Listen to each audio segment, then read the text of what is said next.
So, Dr. Wythe, we've been talking about the apostasy and hypocrisy in the Seventh-day Adventist Church, particularly within the leadership, although it's not restricted to that group.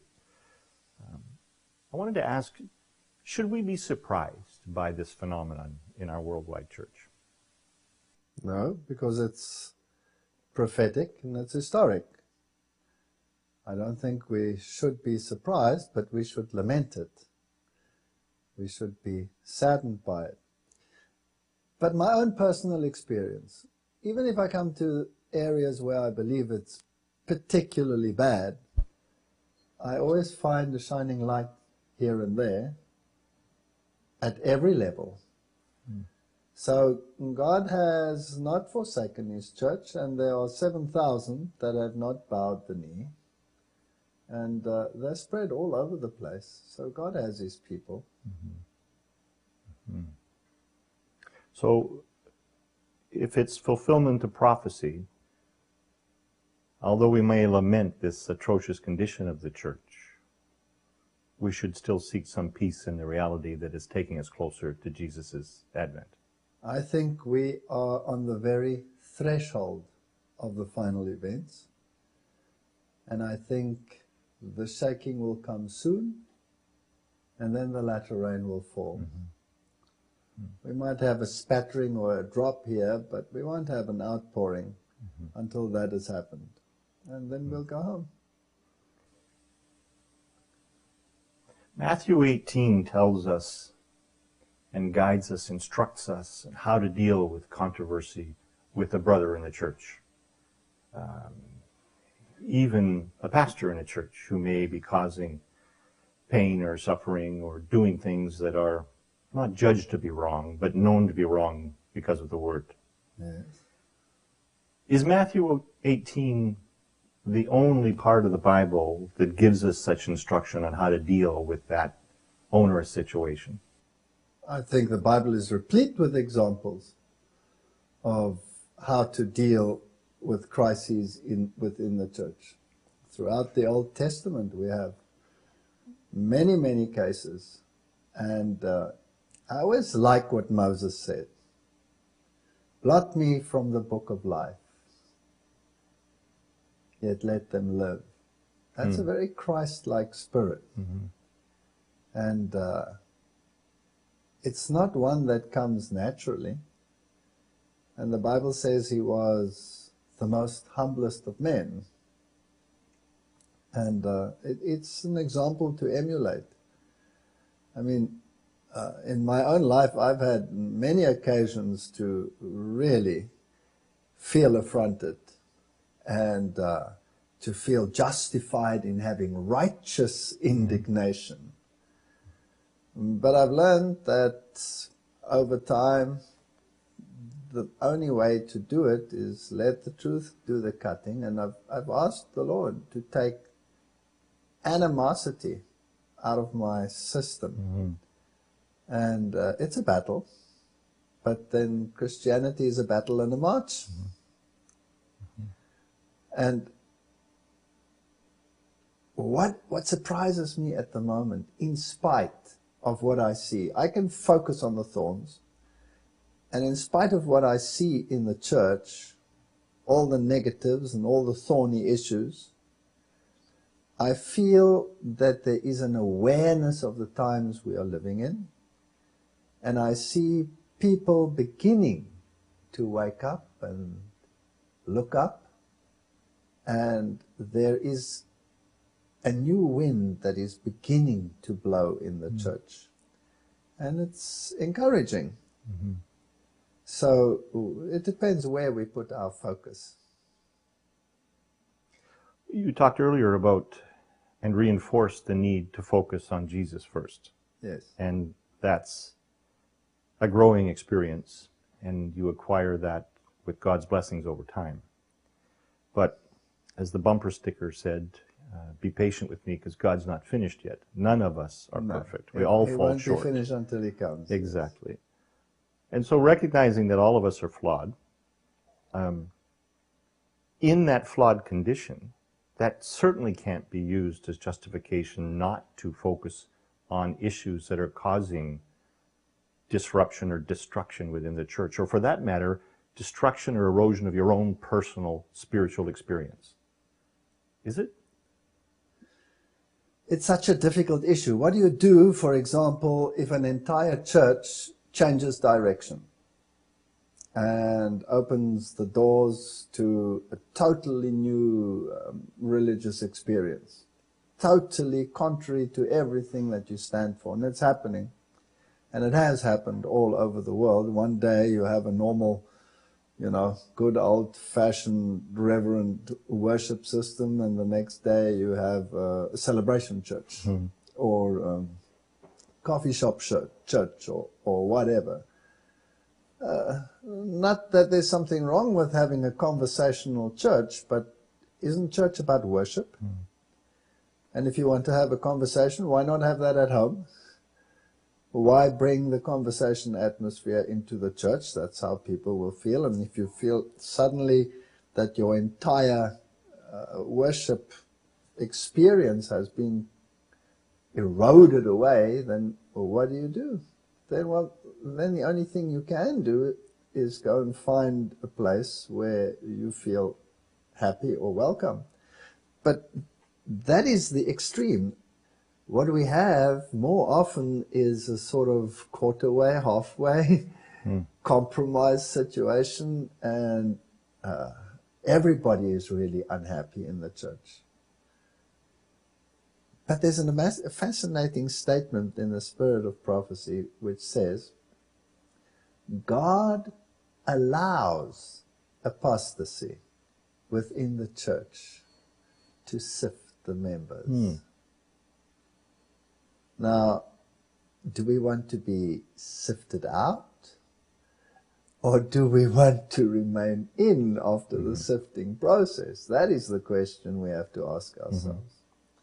So I've been in many, many situations where the worship style, for example, is contrary to every fiber of my being. Then I just do my own thing in the church. I sit there and I read my Bible. And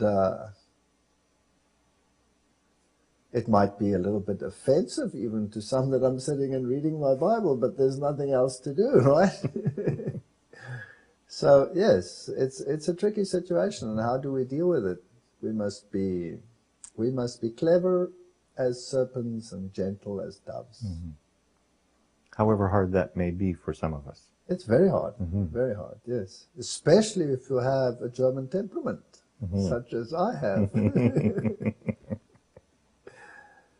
Yeah.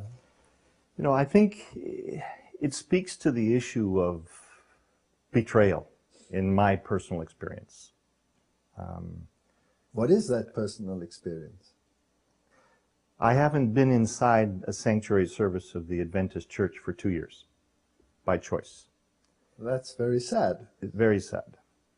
But the alternative would have been sadder, because I went through a 3-year-plus experience of dealing with the kinds of leaders we've been discussing, to the point where an errant pastor was actually transferred from the church as a result of the building pressures and the work that the church board was doing, but was ushered out of the church in a hails of glory and adoration.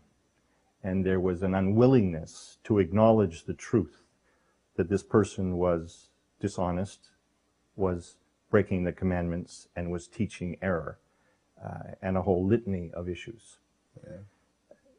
In the process of dealing with that as a church member, it became apparent to me that the church was being divided down the middle, with those that saw the truth and those that chose not to or did not see the truth about this man's character or lack thereof. Yes. And I realized something my father had taught me many years ago, probably 50 years ago now, that it takes a man to be in a fight, but it takes a bigger man to walk away. And I decided that rather than being the instrument of a division in the church and be the stumbling block for the spiritual walk of others, that I had to remove myself, my temperament, my character from that turmoil because I'm a fixer. And that's my propensity. Some would call it a curse. Fix things. To fix things that are wrong, that are clearly wrong. Not based on my judgment, but based upon what the Bible says and what the Spirit of prophecy says. Now, what about things that can only be fixed by the great architect? Well, ultimately, he's the only fixer. But I truly believed, and to this day believe, from what I've read in the Bible and the Spirit of prophecy, that we have to be watchmen at the gate, not in some self-proclaimed sense of righteousness. Heaven forbid. Yeah. We have nothing to feel righteous about. We have to be. But we have to be present in a manner that as agents of God can help protect His church.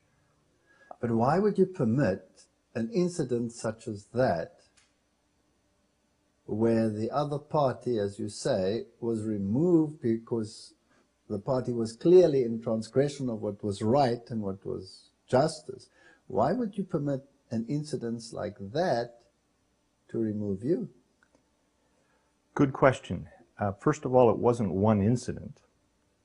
Secondly, it was the manner in which the president of the conference at the time and his executive mismanaged the process by ignoring the truth, ignoring the evidence, and putting a cloak of secrecy, this cone of silence over everything to protect the image of the church and to protect the reputation of the errant pastor, because heaven forbid that either of those should be tarnished. It's okay if the congregation and members of the church are struggling spiritually and falling by the wayside, as long as the reputation of the church and of the pastor aren't compromised. To me, that was the epitome of hypocrisy. And every fiber of my being screamed out against that. But I resisted that at that ultimate point and removed myself because, to your question, I didn't want to be a stumbling block to those in the church that were left behind. Even though the errant pastor had gone, you still had to deal with the executive at the conference level, and you still had this divisive factions within the church. And because of the proactive role I played as a member of the board to expose and address these issues and problems, I was seen to be the devil incarnate. Now, I could care less what other people think about me, providing my walk with God is secure. But I began to also feel that the hypocrisy was more than within the church leaders. It was within the congregation itself. Doesn't God say He sets up kings and He removes them? And God permits situations to arise which clearly point out hypocrisies that exist, so that even the most dull-minded will be able to see that there is a choice to be made. And as my good friend Francois always says, we can choose between the two B's. We can become better or we can become better. And should we allow a conference president, a pastor, a union president, a division president, or just a simple member of the church to rob us of the experience of being part of the family of God? I would say no. I would say, in spite of what happened, no, even because of what has happened, I will not let myself be robbed of my affiliation and my membership in the family of God.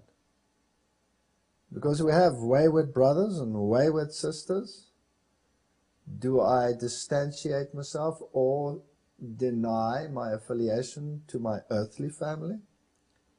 Then the same should apply to the heavenly family.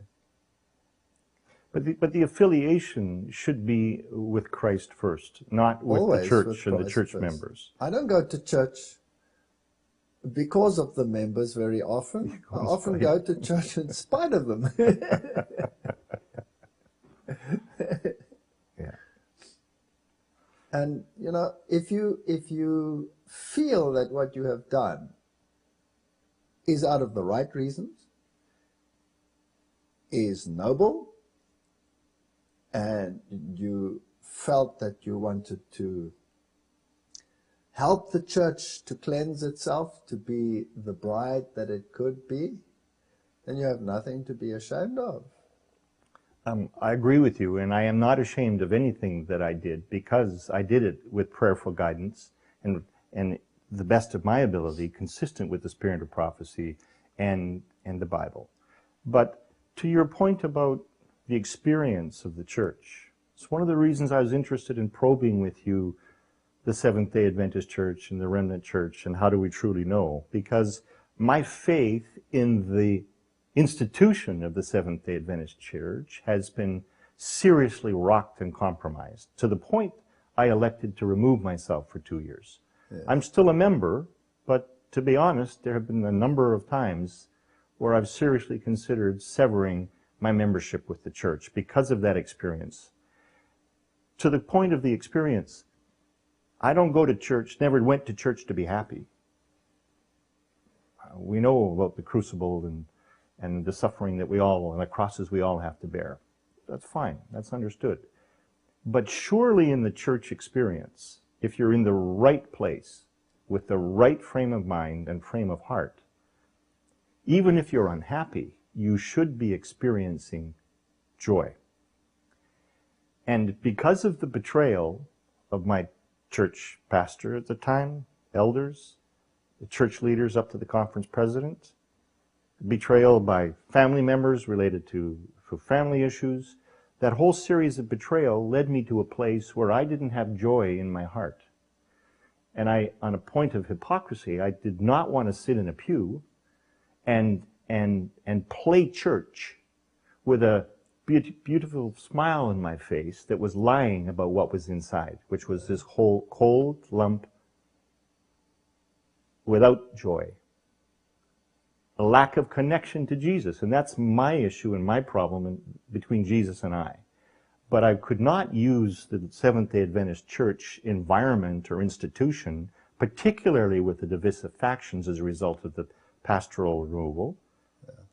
That was the wrong environment, because every person I would see would either remind me of the betrayal by my spouse, the betrayal by my church leaders, the betrayal by whoever. So remove yourself from the betrayal and try to find a new connection to God that's not hinging upon the Seventh-day Adventist Church institution. That's where my mind took me. Yes. I know what the Proverbs say about leaning on your own understanding, but I could see, and through prayer could see, no other solution. So I guess it leads to the question, what do you do in that circumstance? Play the hypocrite and play church with a smile on your face when you're empty inside? Okay, let's look at that. I can relate to what you are saying.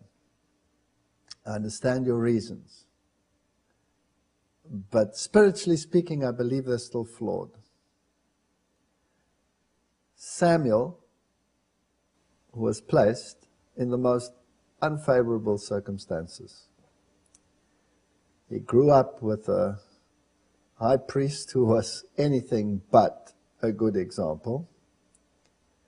And the officiating priests were corrupt beyond measure.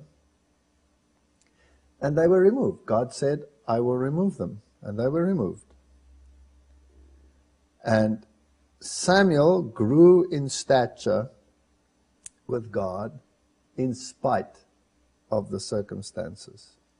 The other example I also use is Moses. He was raised in the courts of Egypt.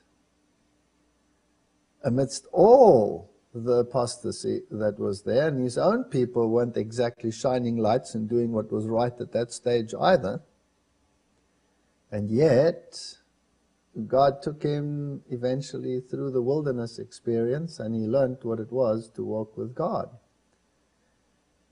And we can remove ourselves from the unfavorable circumstances, and that's what will lead to a monastic system. I'll do my own thing, I'll sit in my monastery, I'll worship God, and I'll have peace with all men. And God didn't give us a monastic system. God gave us the church. Bless his heart, he gave us the church. What a lesson book. What a character building experience. The same pastor who told me choose between the two bees, I had a guy screaming at him and carrying on, not because of what he'd done wrong, but because of what he'd done right.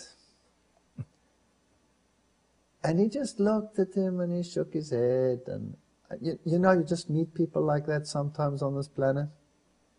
And I looked at this and I was filled with righteous indignation. This man needed serious reprimand, and I was just the man to do it. And I said to this pastor, how dare you let him speak to you like that? He said, no, leave it. That man builds character. And we can never have enough of that. We can never have enough of that. So my suggestion is, take the hurt,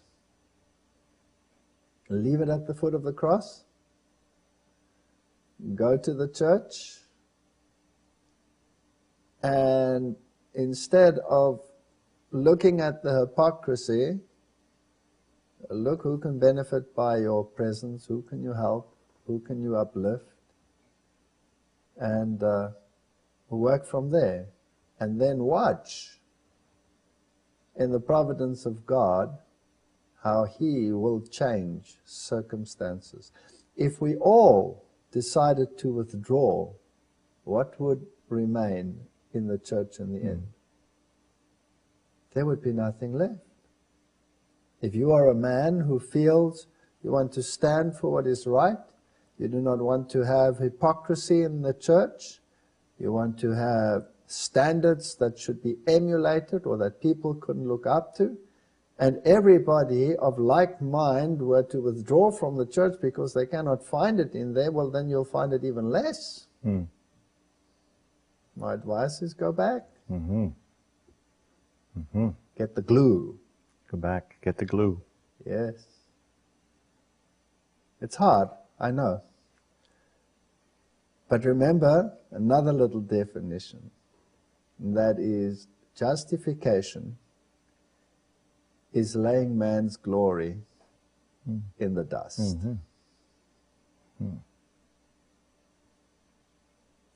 I think wise words, Dr. Veit, and I appreciate you sharing those. It's certainly a struggle, and we all have our crosses to bear, as I said it earlier, but the inherent contradictions in how we're told we should respect our church leaders when they're not worthy of respect.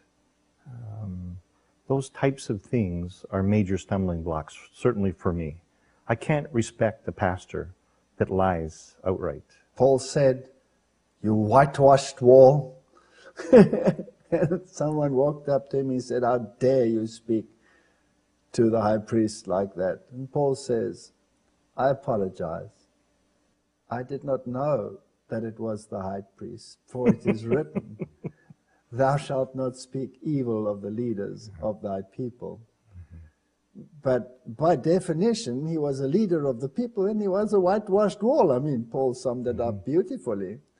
And yet, had he known, he wouldn't have said it. What do you do now?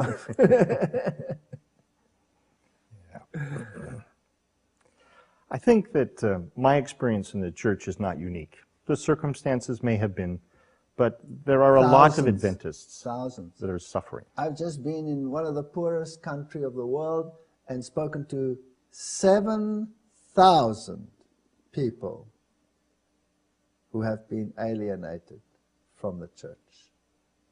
Bitter, sad, hurt, because they feel that it was done because of them preaching what the Adventist church stands for.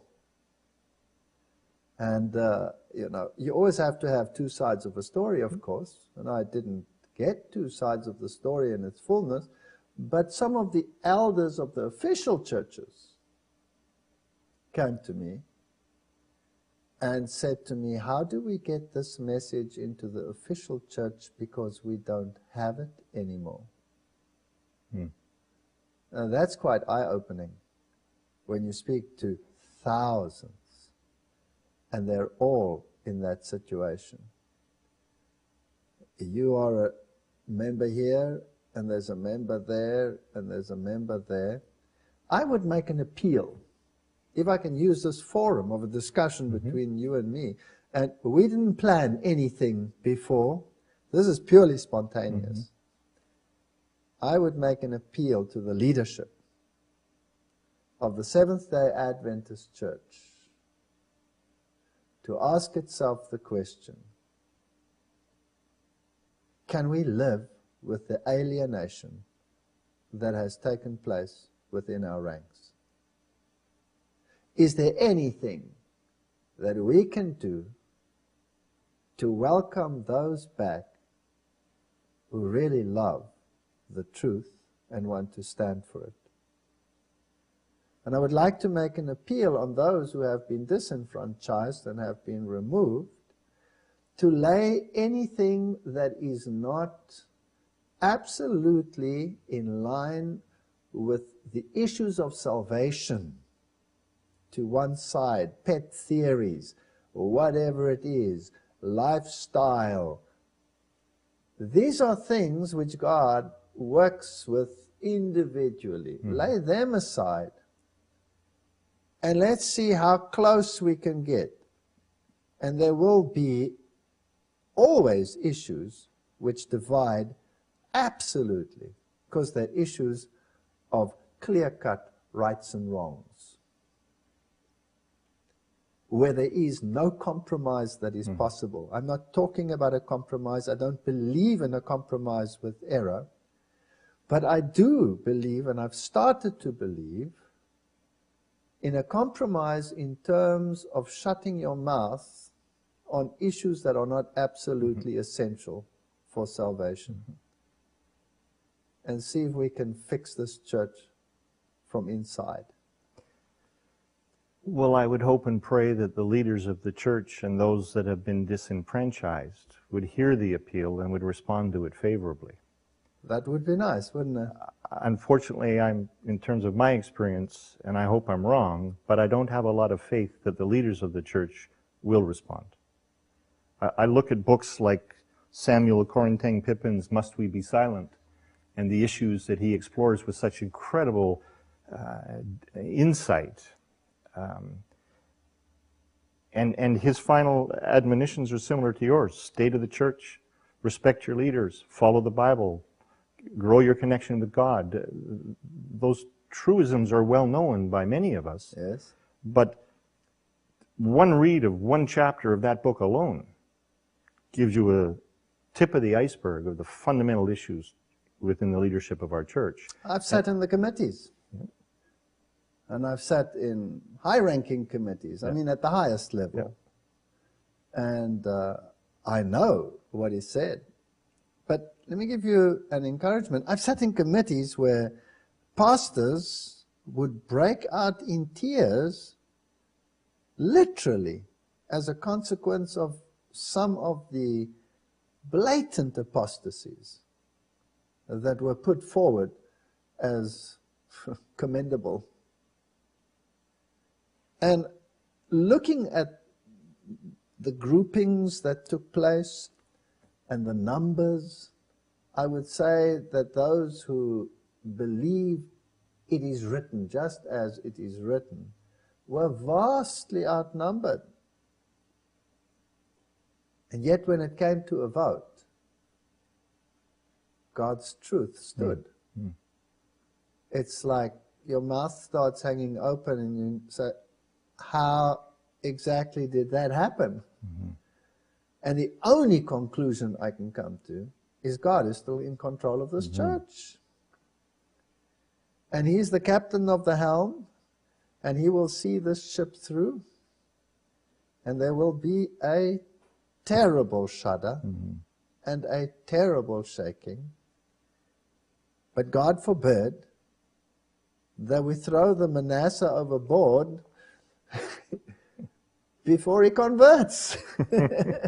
So, no question, God's at the helm and we have every faith. But we're in the bilges, sloshing around with the garbage. But remember, it's better inside the ark where it stinks than outside where you drown. I had that situation in Europe with the Reform Adventists. They told me the ark stinks, and I said, yes, but the solution is not the swimming lesson. The solution is a clothes peg. Yeah. Because it's going to remain there. In our last discussion, in our first interview series, we talked about many topics, but I'm reminded of it because I think there's a connection between these topics. The church is not perfect. Its members and leaders are not perfect. That's a given. None of us are perfect. No. But one of the things that drew me to the church late in my life, 10 years ago, as a scientist and a believer in evolution, as you were, Yes. was this refreshing willingness and ability to examine the truth of the Word and to abide by the Word out of love of God.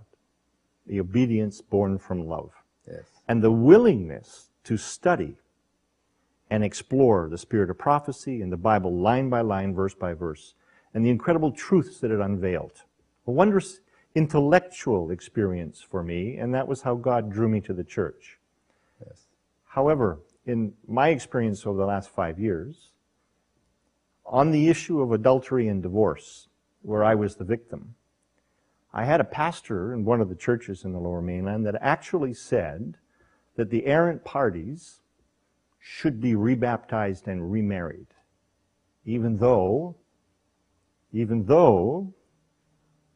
the manual of the church, the Bible, and the spirit of prophecy, and all of the guidance and direction says that in an unrepentant situation where adultery continues, that is not what God teaches. That is not what should be done.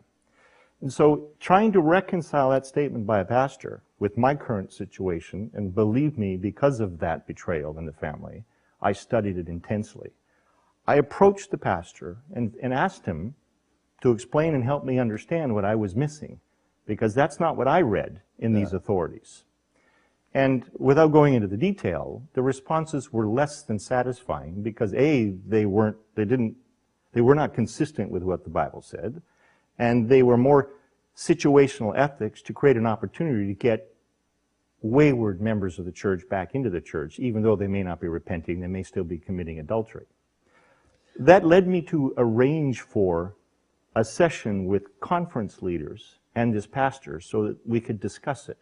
And I came with the Bible and Spirit of Prophecy writings and Samuel Bakioki writings on it, and all of this authority highlighted, marked, page numbered, to put before them to have a shared discussion, because there was such a focus on Bruce's interpretation being wrong and their interpretation being right. I thought, I must be missing something. You must be missing something. After 4 hours of discussion, without a willingness to open the first book or look at any of the sections of the manual, Ellen G. White teachings, Bible teachings, any of those authorities. It was all about how do we mediate this conflict so that Bruce's irritation goes away. And my response to them was, I'm not irritated, I'm perplexed, I'm saddened, I'm confused. If I've got it wrong, please show me where, because my understanding of the Bible is different from what you're teaching. Refused to open the books, went away. One of the conference leaders took me aside in the parking lot and said, Bruce, you're absolutely right in your understanding of those authorities with respect to adultery and divorce. And I leaned a little closer to hear what else he had to say, because I knew there was a but coming. And the but was, but Bruce, this is a young pastor, and he's doing well. And he may have learned something from this exchange, but we don't want his error to be fully exposed. What kind of an organization and institution is that, where leaders are preaching and teaching the stifling of truth and compromising the spiritual walk of a troubled brother to support pastors? Betrayal of the worst kind. The spirit of prophecy says that if you embrace error, eventually you begin to see it in the same light as everyone else who embraces error. Now, I've only been an Adventist for just under 25 years myself. And I must say, in the 25 years that I've been around, I've seen a tremendous decline in standards. But the spirit of prophecy stated that standards were declining in her time and would decline further as we go along. As it was in the days of Noah, so shall it be at the coming of the Son of Man.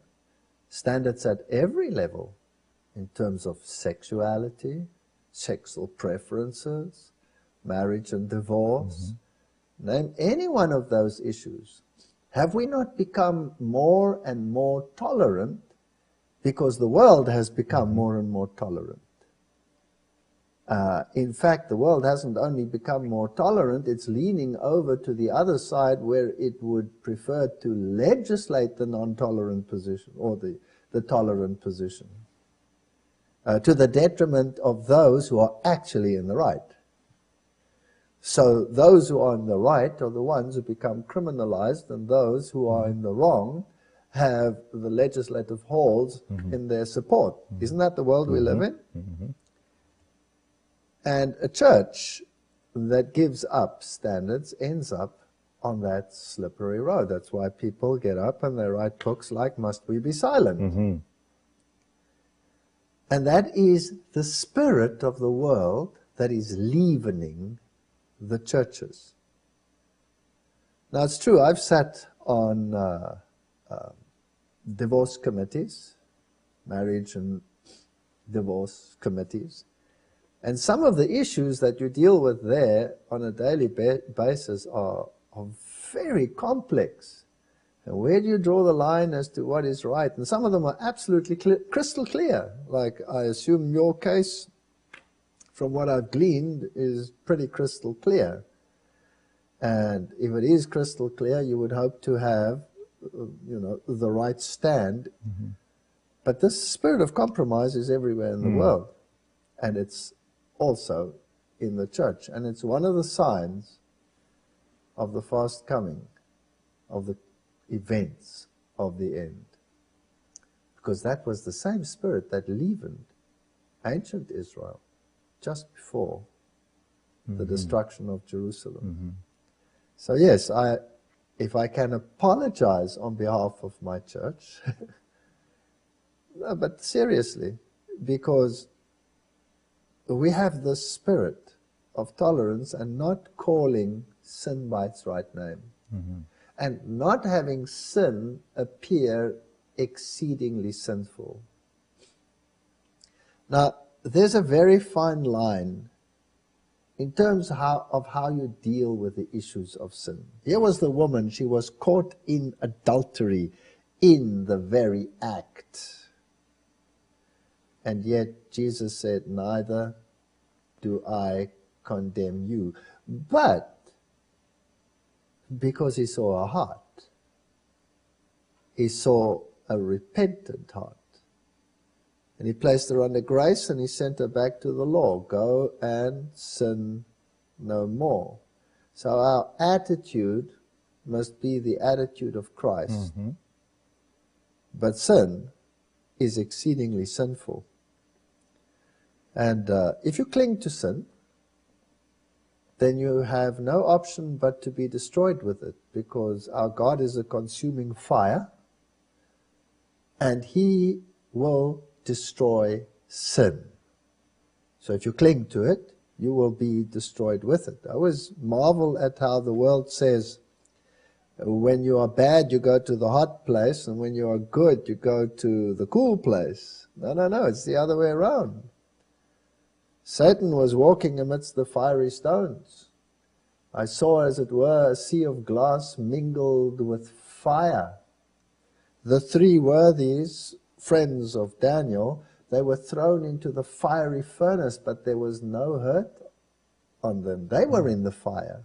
The good guys were in the fire, but the fire did nothing to them because they were covered by the righteousness of Christ.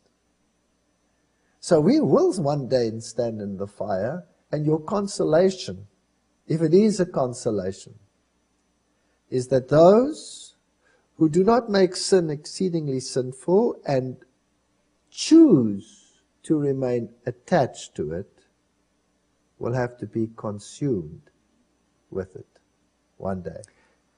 In terms of the personal experience, it's no consolation to me at all. In terms of the end-time theology and truths, of course it's a consolation, because ultimately sin will be eradicated It'll be forever. eradicated. But there's the struggle, because we are individuals on this earth, in this war zone, Yes. and things affect us. Yes. And it's if you're not clinging closely enough to Jesus, then you'll become the collateral damage. And I recognize I'm collateral damage right now. Not dead, but mortally wounded, or so I felt or feel. But choose not to be bitter. Make it a conscious choice. I choose not to be bitter, and I choose to take my package of hurt and put it at the foot of the cross. Agreed. I couldn't agree more. But this isn't about feeling. This isn't about bitterness. I mean, this experience I'm talking about has been happening for 5 years. Is it about justice? And it's not about justice. No. Not about justice. It's not about emotion. It's the purely intellectual understanding that this organization that I attached myself to at great cost, but fine, die to self and pursue these truths, all of a sudden seemed to be a bit of a house of cards. So it let you down. Yeah, more than let me down, betrayed me. The leaders betrayed me. The members betrayed me. And that betrayal... You're in good company. I guess I am. I guess I am. You're in good company. Yeah, I'm The not alone in that disciples regard. You're right. all left Christ. Yeah. He was betrayed by his own people. He was crucified. And Ellen White says, we will have to draw warmth from the coldness of others, courage from their cowardice, and faithfulness from their treason. Mm-hmm. That's a powerful statement. Mm-hmm. And if we can learn to do that, then we have learned a lesson in Christ. Good point. I think your comment about taking the betrayal or the anger or the hurt, surely there's emotion involved. We're all human beings. Yes, sure, there's emotion. But you cannot choose to not have an emotional response. You have to acknowledge the emotion you have. You can. And choose what to do with it. That's right, but you have the freedom of choice. On what to do with the emotion, not whether you experience the emotion. No, you cannot negate the experience, but you can make a choice as to how you're going to deal with it. And so coming full circle to the choice that I made, recognizing the influence I was having on those around me in the church, the detrimental effect it was having on my spiritual walk and my heart, although every fiber of my being said, Bruce, get back into that fight and correct this error, because these leaders are leading the flock astray and they are hurting you and others, I chose to walk away. Because my presence was more of a disruption, more a liability than an asset. What you were seeing is that this was not going to change them. No matter what stand you took, they had made their decision. So you did what you felt you had to do. You said what you felt you had to say. You did not get the response you wished that you should receive. And they, in your opinion or in reality, did not move one iota from their position of error. Mm-hmm.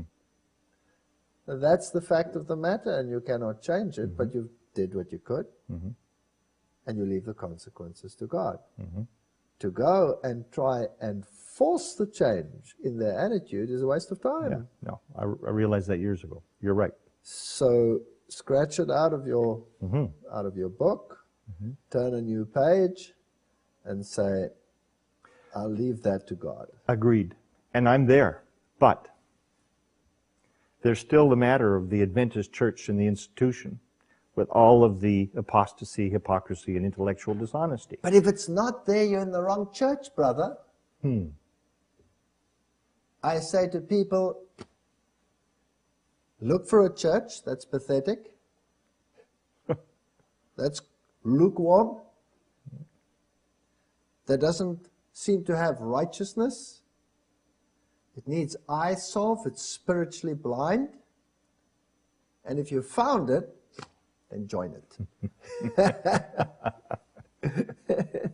So take solace in the fact that these trials and tribulations prevail because it's fulfillment of prophecy and Christ is coming soon. Yes, absolutely. Absolutely. There's no other way you could deal with it. If you tried to change it, you'd go insane because you'd be barking against prophecy. And prophecy stands like a rock. You cannot move it. You cannot change it. But God will change it. And He will have a church triumphant. I was told in this experience by some church leaders that, and was asked the question, Bruce, where is your love? Where is your forgiveness? To which I replied, because it was a rhetorical question to me, to which I replied, only God knows my heart. Yes.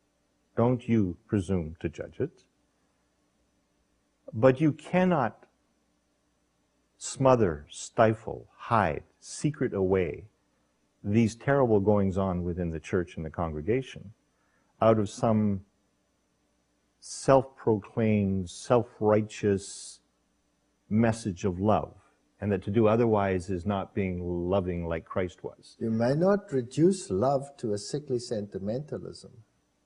Love is a principle. Yes. It's not a gloss over. Yeah. You're right. Yeah. But they used it that way in their criticism to try to argue, do not address these issues. Step back. Stop rocking the boat. Even though we're all in the bilge, if you're on the starboard side or the port side, the boat may still rock. Yes. So that message of love is very important because you're right, love is a principle and it's a choice, and it's not sentimental love. It's Christ-like love. Yes. Not always easy to achieve. Yeah. The spirit of forgiveness is another one that is very difficult under certain trying circumstances. But Christ said, I have forgiven you, and if I had to make a list of all my transgressions in my entire life, well, it would be a substantive. long list. And there's an accuser standing by the side who is an expert at revealing all the finer nuances and details of every single one of those. And yet, I say to Christ, thank you that you have forgiven them. And Jesus says to me, now forgive your brother. There is that aspect of forgiveness, but forgiveness must never be confused with condoning sin. Forgive the sinner, but don't forgive the sin. No, you cannot forgive sin. Sin is exceedingly sinful. Yeah. But you can forgive the sinner. Yeah. Very good. Weighty topics, Dr. Weighty White. topics, yes, Weighty and it's topics. complicated. And the way I'm talking to you now is a way that only develops in the fire of affliction.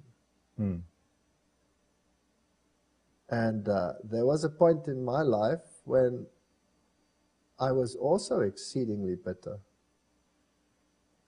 And I had to make a conscious choice. And I couldn't make it. So I had to say to God, take it away. I don't want to live with it anymore. And He took it away. And somehow since then, I have more compassion on even the most apostate erring individual, whether he be high up in the church or low. But I still have an abhorrence of error. Delicate balance to sustain.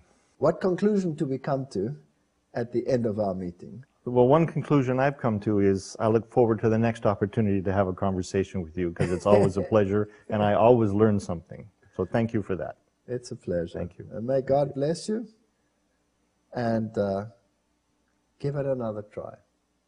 Give it another try. Let's go.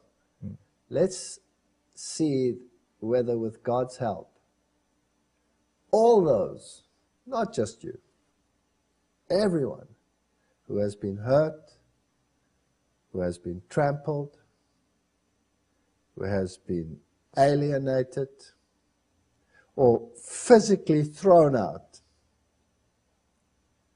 whether we can come back and give it another bash.